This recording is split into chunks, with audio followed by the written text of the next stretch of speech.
Hey, good morning everybody, and welcome to the vlog. You know, ever since I was a kid, I've been fascinated with these beautiful, majestic snakes, and of course all reptiles for that matter. But the truth is that one of the biggest fears in the world happens to be the fear of snakes. It's actually called phobia, which comes from the Greek words aphi, which is for snake, and of course phobia, which is fear. But the truth is that we here at the Reptarium work on getting people over the fears on every single day. And so today I'm going to go ahead and talk about that. But before we get into how to get over your fear of snakes, let's go ahead and look at why people do fear snakes.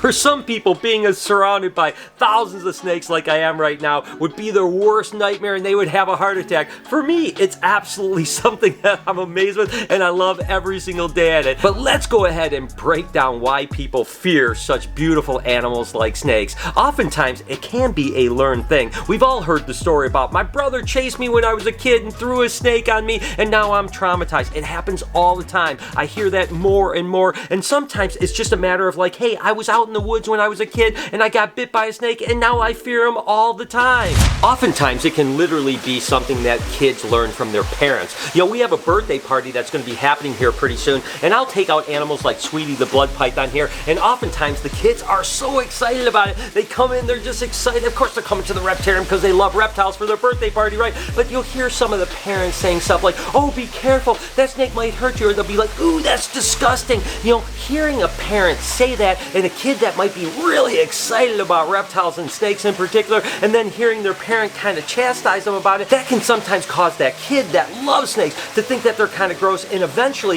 if enough of that reinforcement happens, they may actually start fearing snakes.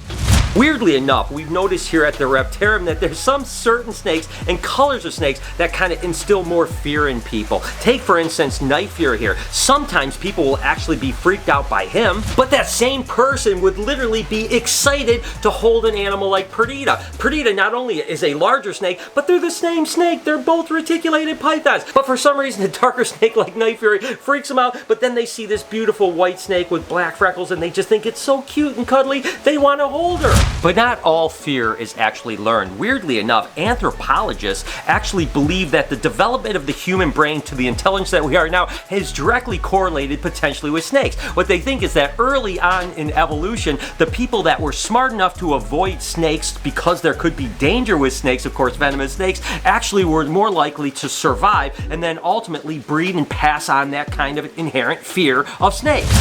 On that same ilk, there was actually a study done with kids as low as 3 years old all the way up to adults that actually would flash pictures of multiple animals and colors, and believe it or not, the results were pretty amazing. The fact is that most people identified the snake picture, even if it was in a collage of 6 or 8 pictures, faster than any of the other pictures. So what I'm going to do right now is I'm going to flash a few pictures. Let me know which one you identify first down in the comments, and let's see if this works. That's pretty crazy, right? I mean, it is weird, and it makes sense because maybe that's kind of how primitive people actually helped survive with snakes that were potentially dangerous. But let's go ahead and get into getting over your fears.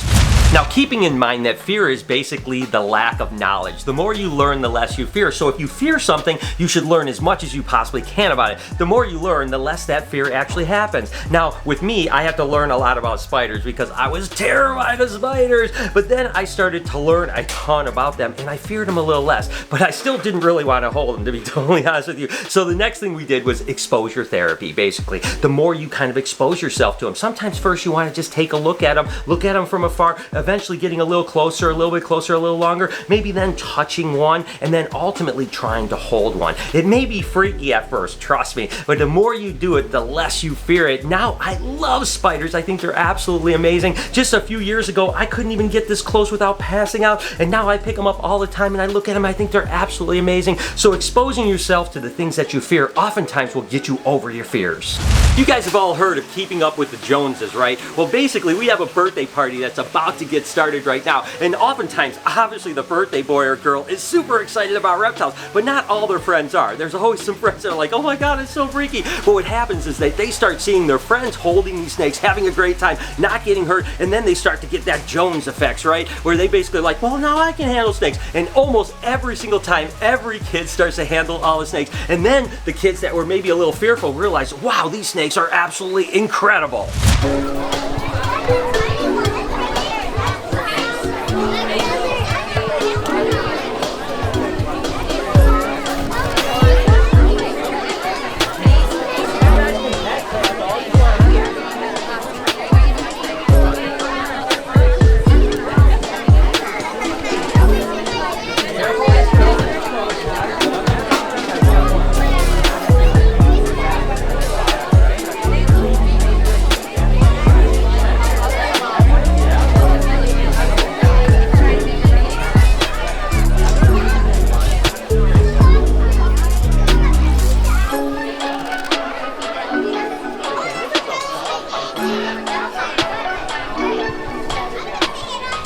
I tell you what, how awesome is that? Again, I love that I get to spend my life kind of inspiring and getting people over their fears. Kids are always the best for sure. Now we actually have the Reptarium open later tonight, so I want to talk about what we do then, because every single night that the Reptarium is open, we have people that come in that are fearful, that want to get over that fear. Oftentimes we'll use certain animals to help in that way, and Helen certainly is one of them. For whatever reason, because she was born without eyes and is blind, people feel a little bit more comfortable, kind of like if they can't see me, they're not going to hurt me type of thing. But the one thing that we always press here is to move at that person's pace. And what I mean by that is that you don't want to ever push anywhere. Remember the story I told in the beginning of the vlog where my brother chased me around with a snake? And that's the same effect, right? If we push them or force them into it, that is actually a bad thing. That's how you get over your fears. And for whatever reason, Ben and Jerry freaks people out a lot. I mean, I realize it's a pretty freaky animal, but the fact I think it has two heads, I think it could maybe bite more. I'm not 100% sure. The fact is that whenever someone comes in, I try to educate them as much as I can about the animals, but then I always say, when you're ready, you handle the snake. When you feel comfortable, you handle the snake. We take it at their pace and we never force them into anything. Oftentimes we'll just start with petting a snake, right? Petting a snake is gaining knowledge, right? Because most people think that snakes are slimy or they're wet, they feel really gross. And then when people actually touch them, they're like, oh my God, that didn't feel at all what I expected it to feel like. And that is part of gaining knowledge. And as that knowledge, the fear kind of goes away. And those little pets at first that are kind of like maybe almost a touch turn into a longer pet, and sometimes even just holding part of the animal. And that opens our door up to potentially have them hold snakes. But again, if we were just to jump right into it, they're gonna get freaked out, right? Sometimes it can take me the better part of an hour to work on one person just to get them to start to hold a snake. But once they hold their first snake, the next thing, the floodgates are open. So for us, it's about understanding the animals and the animals that actually trigger people to get curious about animals. Because again, curiosity leads to people wanting to learn. People wanting to learn leads to knowledge, which leads to the fact that they get better at the fear part. You know, anacondas, the name itself kind of freak people out. But the fact is that oftentimes it also intrigues people, right? Because that's an anaconda. And the fact that we can bring Verde out or even Ivy out and they're very docile actually causes people to think like, wow, I got to hold an anaconda. So if you're trying to kind of get someone else over their fears, that's something you have to think about. What actually is causing that fear and how can you counteract that into wanting them to be curious about it and potentially learn more about it? So my advice to you, if you're trying to get someone over their fear of snakes, whether it be a significant other, a parent, or whomever it might be, is try to use the same things that we just talked about. You know, you want to create curiosity, get them knowledgeable, understand, is it something that was learned, that experience that they had, or is it a biological trigger that it is, and somehow get them into the learning mode, because once you can get them into the learning mode, their curiosity could peak, and potentially they might actually be willing to learn more about it and get over their fears, and then maybe you guys can eventually be reptile people together, whatever the case is. But we're actually getting ready to gear up to open at the Reptarium, which is really what I love, because then I can really work on people that not only love reptiles, but also people that do fear them and turn them into reptile lovers. Time to open up for the Reptarium. You guys ready? Yes. Yeah. Okay, let's do this. Hey guys, hi, how are you? Good. How's it going? Come on in. I know it's cold out here. Hi guys, how are you? Hi, how are you? How's it going? What's up, buddy? Boom. Hi, how are you? It's good to meet you. Hi, how are you? Hi, guys. Okay. How you doing, man? Good coming in. How you doing? Hi, how are you? Having some fun today. How you guys doing? Everyone's all right? Good. Excellent. Awesome, guys. Thank you, guys. Let us know whatever you want to check out, all right? Okay, we've got Elvis out over here. Everything good, Bruce? Always. All right, cool. As you guys can see, definitely popping off here at the Reptarium tonight. It's going to be a really fun night. Okay, what do you guys have to say? I don't know. Billy the Reptilium is awesome. Awesome. You guys having a good time? Yes. All right, cool. All right, say hi to everyone. Hi everyone. Where are you from? Chicago. Chicago? You having a good time so far? Yeah. All right, cool. What's your favorite thing so far? Snakes. Snakes? All right, cool. You want to see Ben and Jerry? Yeah. Let's do it. How do they have two heads? They're born Well, that one way. I have to sew on very slowly. No, it's just like a twin. You can hold two, bud. Give me 1 second. Oh yeah. Tristan, what do you have to say? Amazing place. A lot of nice animals.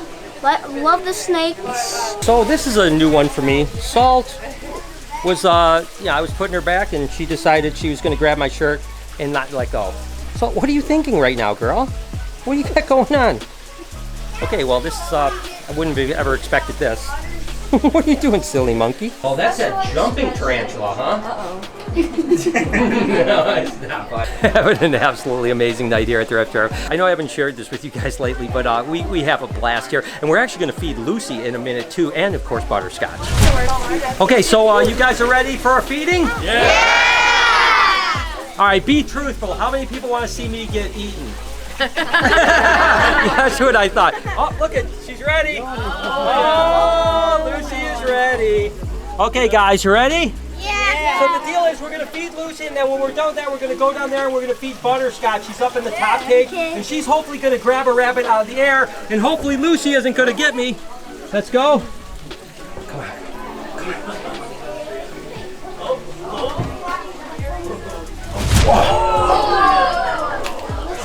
So I didn't get bit, sorry guys. Alright, so you guys can watch her eat if you want, and then we're gonna go down about 2 cages and we'll feed Butterscotch, okay? Alright, cool.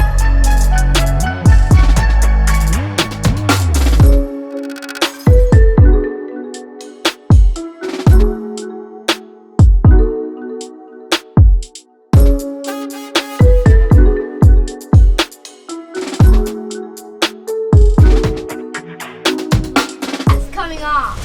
Alright. Alright. That's the fun part. Come on, girl. Come on, come on. Butterscotch.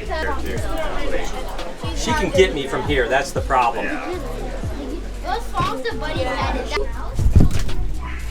So obviously that didn't work out like I hoped, you know, that's animals for you, you know, sometimes things work out, sometimes they don't. Butterscotch took a really crazy lunge, really close to biting me, and she got kind of nervous and kind of went back in, so just didn't work out. We're gonna go ahead and feed Lucy again just to keep everyone happy. Oftentimes when I feed Lucy the second rabbit, I find someone that has some experience that isn't afraid, and I'm gonna walk him through exactly what to do so that there's no danger, but he's gonna get an opportunity to feed Lucy. So she's over here ready to go, so what I'm gonna do is have you step over on this side, right here. So you're gonna be protected by this glass, right? All right. So what you're gonna do is you're just gonna stick your hand in there and kind of go towards her head, and she's gonna come up right towards you. Let's go right to her nose. There she goes. Good job. You did really good. That was awesome. Good job, guys. It felt good to kind of share the night at the Reptile with you guys again because it's always absolutely amazing. I'm on cloud 9 because it's absolutely incredible. If you enjoyed this video, here's a video when we actually made the Reptarium, and over here's a playlist of all kinds of Reptarium stuff. And as you're at it, can you go over there and hit the subscribe button and turn those post notifications on for me? Remember to have an absolutely wonderful day. You better be kind to someone, and I promise I'll see you guys tomorrow.